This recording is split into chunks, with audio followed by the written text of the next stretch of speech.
Hello student, good morning. आज हम कुछ न्यूमेरिकल डिस्कस करते हैं मैग्नेटिक फील्ड ऑफ करंट के।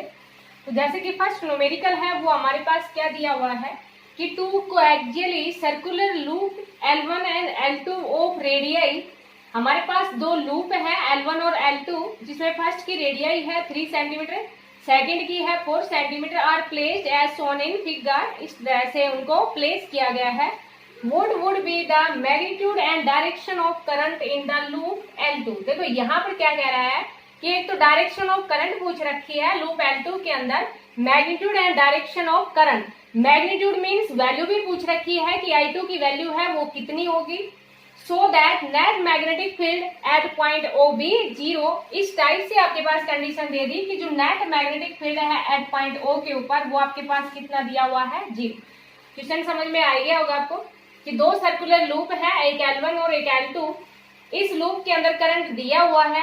यहाँ पर ये पूछ रहा है कि सेकंड लूप के अंदर magnitude and direction of current है वो कितनी होगी, ताकि जो नेट मैग्नेटिक फील्ड है एट पॉइंट O के ऊपर वो उसकी वैल्यू हमारे पास कितनी दी हुई है, 0। तो देखिएगा ये सर्कुलर लूप है और सर्कुलर लूप के द्वारा जो मैग्नेटिक फील्ड इंडक्शन की वैल्यू होती है एक पॉइंट के ऊपर वो हम कैलकुलेट कर चुके हैं एक आर्टिकल के अंदर। तो पहले तो यहाँ पर डायरेक्शन देखना। देखो इसके अंदर करंट है वो ऐसे फ्लो कर रहा है, तो इस लूप सेकंड के अंदर L2 के अंदर जो डायरेक्शन ऑफ करंट है वो इससे अपोजिट ही होगी, क्योंकि देखो यहाँ पर जो करंट है वो किस तरह से फ्लो कर रहा है, एंटी क्लॉकवाइज डायरेक्शन में। तो यहाँ पर जो करंट की डायरेक्शन है वो हमारे पास कैसी होगी, क्लॉकवाइज। मीन्स यहाँ पर हम क्या कह देंगे कि in loop L2 the direction of current is the direction of current is opposite to that of a L1। कि जो L1 के अंदर डायरेक्शन ऑफ करंट है उससे अपोजिट होगी, because it is given that, क्योंकि ये हमारे पास दिया हुआ है, इट इज गिवन दैट कि जो नेट मैग्नेटिक फील्ड है एट पॉइंट O उसकी वैल्यू हमारे पास कितनी दी हुई है, 0। तो net magnetic field at point O के ऊपर 0 तभी होगा क्योंकि मैग्नेटिक फील्ड है वो करंट के द्वारा, और नेट मैग्नेटिक फील्ड कि जब दोनों का इक्वल एंड अपोजिट होगा तभी वैल्यू है वो हमारे पास क्या आएगी, 0। It means direction of current है L2 के अंदर वो कैसी हो जाएगी, अपोजिट हो जाएगी L1 से। अब हमें वैल्यू निकालनी है कि वैल्यू है वो हमारे पास कितने होगी। तो ये क्वेश्चन की स्टेटमेंट आपको समझ आ गई होगी। अभी हमें बस ओनली डायग्राम का यूज करते हुए मैग्नीट्यूड निकालना है कि करंट है उसकी वैल्यू कितनी होगी। ये जो I2 है इसकी वैल्यू हमारे पास कितनी होगी ये हमें निकालना। तो वी नो दैट जो मैग्नेटिक फील्ड है due to a circular loop at a point is given by, ये हम पीछे पढ़ चुके हैं, आपको ध्यान भी होगा, μ0/4 2 पाई NI² divide by A² plus X² की पावर 3/2। ये आपने पढ़ा था। वहां पर हम n टर्न की बात कर रहे थे, यहाँ पर हमारे पास ओनली 1 टर्न है, तो यहाँ पर n की जगह हम कितना पुट कर देंगे, ओनली 1 पुट कर देंगे। तो वैल्यू हमारे पास कितनी आ जाएगी, μ0/4 2 पाई IA² divide by A² plus X² की पावर 3/2। तो लूप L1 के लिए तो हमने कितना ले लिया, B1 ले लिया। ऐसे ये लूप L2 के लिए है तो ये भी हमारे पास लूप ही, बस यहाँ पर रेडियाई ही तो आपके पास अलग है और ये डिस्टेंस अलग है, तो ये इसके अकॉर्डिंग हम पुट कर देंगे। तो यहाँ पर देखो क्या कहा अभी कि नेट मैग्नेटिक फील्ड है O के ऊपर वो हमारे पास कितना है, 0। It means B1 is equal to B2। तो इन दोनों की वैल्यू है वो हम पुट कर लेंगे। यहाँ पर देखो μ0/4 2 पाई IA² divide by A² plus X² की power 3/2। Net magnetic field O के ऊपर 0 तभी होगा जब ये दोनों वैल्यू है वो कैसी होंगी, इक्वल एंड अपोजिट होंगी।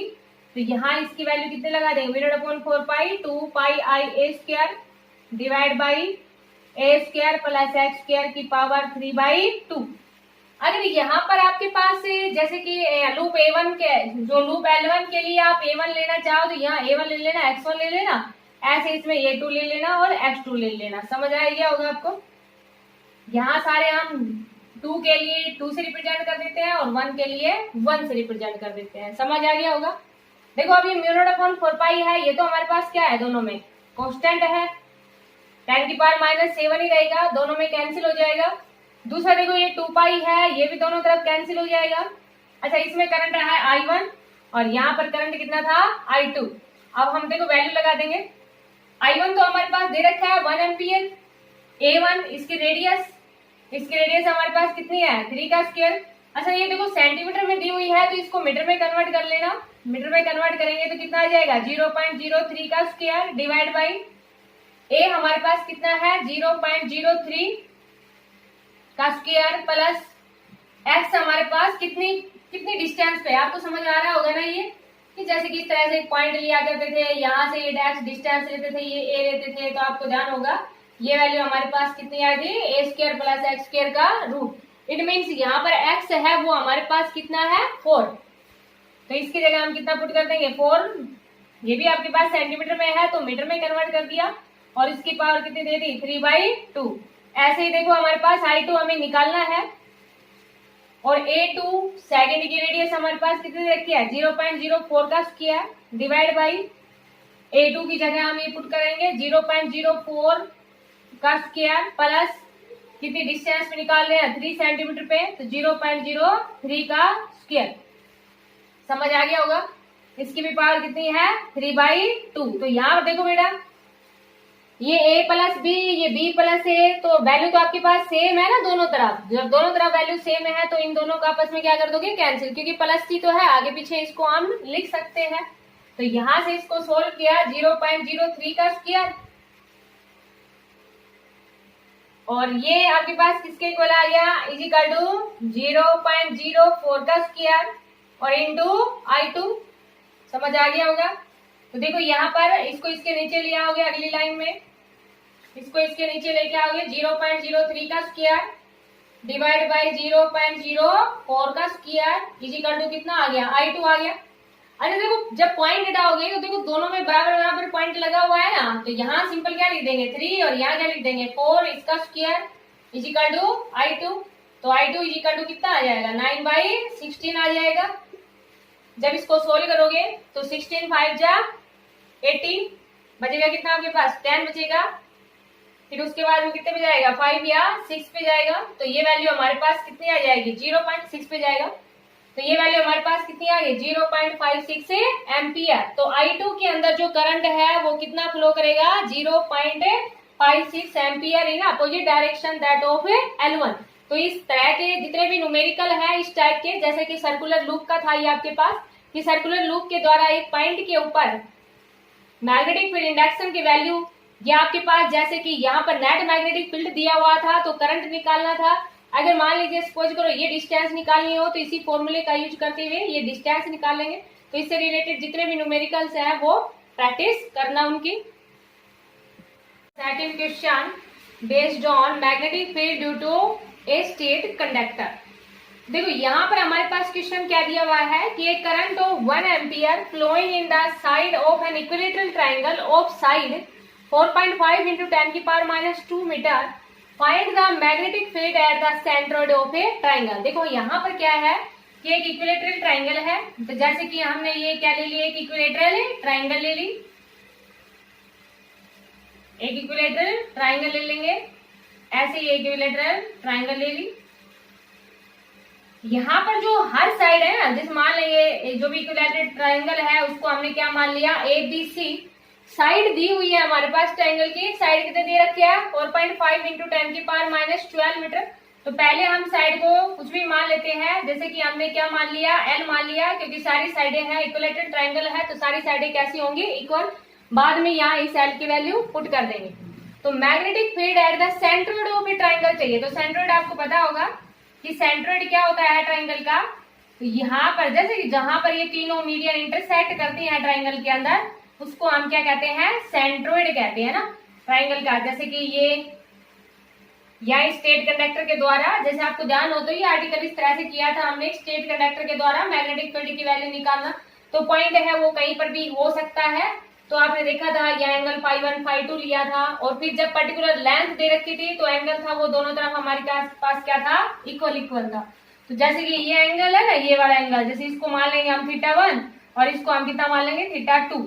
तो ये एक स्टेट कंडक्टर हो गया और ये एक पॉइंट हो गया जहां पर मैग्नेटिक फील्ड की वैल्यू निकालनी है। तो जस्ट अभी आपको बताया वही कंडीशन आ गई ना, उसी तरह से। या अगर मान लीजिए ये स्टेट कंडक्टर लो तो इसको कुछ मान लेना, जैसे इसको क्यों मान लिया। ऐसे अगर ये स्टेट कंडक्टर लो तो ये वाली क्या आ जाएगी आपके पास, इसको कुछ भी मान लेना, जैसे इसको क्या कितना मान लिया, आर मान लिया। मीन्स और यहाँ पर ये इसको क्या मान लिया, पी क्यू आर। तो यहाँ हमारे पास क्या है कि जो ओपी है ना, ओपी ओ क्यू और ओ आर तीनों की तीनों क्या है, इक्वल। और इसको हम क्या मान लेंगे, कुछ भी पॉइंट है ए मान लिया। तो आपको ध्यान आ गया होगा, समझ आ गया होगा कि कौन सा आर्टिकल की बात हम कर रहे हैं। तो जैसे कि इस तरह की जो कंडीशन थी हमारे पास, तो मैग्नेटिक फील्ड था एक पॉइंट के ऊपर, वो कितना आया था, mu nought upon 4 I by a sine of phi 1 था। यहाँ θ1 मान रहे हैं तो θ1 और साइन ऑफ है θ2। ये मैग्नेटिक फील्ड की वैल्यू आई थी ना। यहाँ हमें सेंट्रोइड की बात कर रहा है, यहाँ पर ना सेंट्रोइड की बात कर रहा है। तो सेंट्रोइड के लिए जैसे ये स्टेट कंडक्टर ले लिया ए बी, इस पॉइंट के ऊपर निकाल लिया, इसके द्वारा B1 आ गया। अब ये स्टेट कंडक्टर ले लिया ए सी और इसके ऊपर इस पॉइंट के ऊपर निकाल लिया, ये B2 ले लिया। इसी तरह से ये स्टेट कंडक्टर ले लिया, इस पॉइंट के ऊपर निकाल लिया ओ आर। ये तीनों साइडें इक्वल है। दूसरा ये लेंथ भी इक्वल है, तो सारी की सारी वैल्यू है वो हमारे पास क्या आएगी, इक्वल आएगी। तो जो नेट मैग्नेटिक फील्ड है सेंट्रोइड के ऊपर, वो क्या हो जाएगा, इसका 3 से मल्टीप्लाई कर दोगे, क्योंकि नेट मैग्नेटिक फील्ड है ना, जैसे कि पहले स्टेट कंडक्टर के द्वारा B1, सेकंड के द्वारा B2 और थर्ड के द्वारा B3, और तीनों हमारे पास क्या है, ये इक्वल है ना। B1 is equal to B2 is equal to B3, तीनों ही इक्वल है, तीनों इक्वल है। तो एक का निकाल के 3 से मल्टीप्लाई कर देंगे, तो ये हमारे पास क्या आ जाएगा, नेट मैग्नेटिक फील्ड आ जाएगा at the centre of a triangle के ऊपर। तो अब हमें क्या निकालना है, यहाँ पर ये ए की वैल्यू निकालनी है और ये θ1 θ2 बस वैल्यू पुट करनी है। तो हमारे पास क्या आ जाएगा, नेट मैग्नेटिक फील्ड आ जाएगा। तो ये सिंपल सा न्यूमेरिकल है। तो इस तरह के न्यूमेरिकल्स हैं उनकी आप प्रैक्टिस करना। तो देखो बेटा, यहाँ पर हम पहले ये निकाल लेते हैं, ओपी निकाल लेते हैं ना। तो देखो ये मीडियन है, मीडियन तो साइड को बाइसेक्ट करती है ना। तो जैसे ये एल था तो ये हमारे पास क्या आ जाएगा, L/2 आ जाएगा।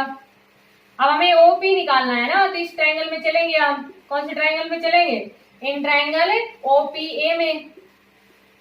तो ओपीए में हमें निकालना क्या है, ओपी, और हमें पता है क्या है, एपी। तो देखो ये तो हमारे पास परपेंडिकुलर है और ये हमारे पास क्या है, बेस, और परपेंडिकुलर बाय बेस तो क्या बनता है भाई, टेंजेंट। और ये एंगल देखो इक्विलैटरल ट्रायंगल है ना, तो हर एक एंगल 60 डिग्री का होगा, लेकिन मीडियन है और ये एंगल कितना का हो जाएगा, 30 डिग्री का हो जाएगा ना। तो यहाँ पर ये क्या बन जाएगा, टेंजेंट 30 डिग्री बन जाएगा। तो ओपी इक्वल टू क्या आ जाएगा, एपी, और एपी हमारे पास कितना है, L/2 टेंजेंट ऑफ 30 डिग्री। और टेंजेंट 30 डिग्री की वैल्यू आपको पता होगा कितनी होती है, 1/√3। तो ये वैल्यू हमारे पास कितनी आ गई, L/2√3 आ गई है ना। और ओपी को हमने क्या माना है, ए, तो ए इक्वल टू कितना आ जाएगा, L/2√3 आ जाएगा। अभी आपको बताया ना कि आप कोई भी ले लेना, चाहे तो आप ओपी के द्वारा निकाल लेना, चाहे आप ओक्यू के द्वारा निकाल लेना, चाहे या फिर ओआर के द्वारा निकाल लेना, तीनों साइड है ये आपके पास इक्वल ही है। तो मैग्नेटिक फील्ड उतना ही आना है ना, 3 का मल्टीप्लाई कर देना एक साइड का निकाल के, तो समझ आ गया होगा आपको ये। तो यहाँ से ये साइड हमने निकाल ली, बस अब बेटा वैल्यू पुट करनी है। यहाँ देखो इसको रफ कर देते हैं, ये वैल्यू हम यहाँ इधर रख लेते हैं कि ये वैल्यू हमारे पास किसके इक्वल है, L/2√3 के इक्वल है। L की वैल्यू हम यहीं पे इकट्ठी पुट कर देंगे, समझ आ गया होगा, क्योंकि दे रखी है ना हमारे पास साइड 4.5 × 10⁻², तो वो यही पुट कर देंगे। तो देखो ये हमारे पास कितना आ गया, 3। अब वैल्यू पुट ही कर देते हैं। μ0/4π की वैल्यू कितनी होती है, 10⁻7। करंट दे रखा है हमारे पास, कितना दे रखा है, 1 एम्पियर दिया हुआ है। ए हमारे पास कितना है, L/2√3। अच्छा, L की वैल्यू कितनी है, 4.5 × 10⁻² डिवाइड बाई 2√3। तो यहाँ ये वैल्यू पुट करेंगे, 4.5 × 10⁻², ये ऊपर चला जाएगा पलट के, कितना आ जाएगा, 2√3। और साइन ये एंगल हमारे पास कितना है, देखो ये कंप्लीट एंगल है वो 360 डिग्री का होता है ना। तो ये जो एक है, ये आपके पास एक साइड के द्वारा एंगल है वो कितना हो जाएगा, 120 डिग्री। मीन्स ये एंगल है वो दोनों कितने हो गए, 60 के हो गए ना। साइन 60 डिग्री प्लस साइन है 60 डिग्री। अब देखो इसको सोल्व किया तो कितना आ गया, 3 × 10⁻⁷ इंटू देखो ये हमारे पास कितना आ गया 4.5 इंटू 10 की पावर -2 2√3 sin 60 डिग्री की वैल्यू कितनी होती है √3/2 और ये भी कितना हो जाएगा √3/2। तो यहाँ इसको सोल्व किया 3 इंटू 10 की पावर -7 डिवाइड बाई 4.5 इस 10 को ऊपर ले जाते हैं 10 की पावर 2 2√3 और ये देखो √3 प्लस √3 2√3 डिवाइड बाई 2 2 से 2 कैंसिल हो गया। इसको थोड़ा सा सोल्व किया तो देखो इसको सोल्व करोगे ना तो ये इसके साथ ही ले आना ना, ये तो पॉइंट को हटा लेना, पॉइंट को हटाओगे तो ऊपर 30 आ जाएगा नीचे 45 आ जाएगा और ये हमारे पास कितना आ जाएगा 10 की पावर -5 और 2√3 को √3 से मल्टीप्लाई करेंगे तो √3 को √3 से करोगे 3 3 2 जा 6 समझ आ गया होगा। तो ये वैल्यू आ गई ना हमारे पास यहाँ पर, इसको सोल्व कर देंगे 15 2 जा 30 15 3 जा 45 तो ये हमारे पास कितना आ जाएगा 4 इंटू 10 की पावर -5। अच्छा ये सारे के सारे मीटर में थे ना। तो मैग्नेटिक फील्ड की जो यूनिट है इन एसआई सिस्टम में वो हमारे पास क्या होती है टेस्ला। तो आपको समझ आ गया होगा ये क्वेश्चन इस तरह से कि जैसे कि मान लीजिए आपके पास करंट दिया हुआ था, साइड ऑफ इक्विलेटरल ट्रायंगल दी हुई है और मैग्नेटिक फील्ड है वो सेंट्रोइड के ऊपर निकालना है। तो सेंट्रोइड आप जानते हैं कि जहां पर मीडियन एक दूसरे को इंटरसेक्ट करती हैं वो उस पॉइंट को क्या कहते हैं हम सेंट्रोइड कहते हैं।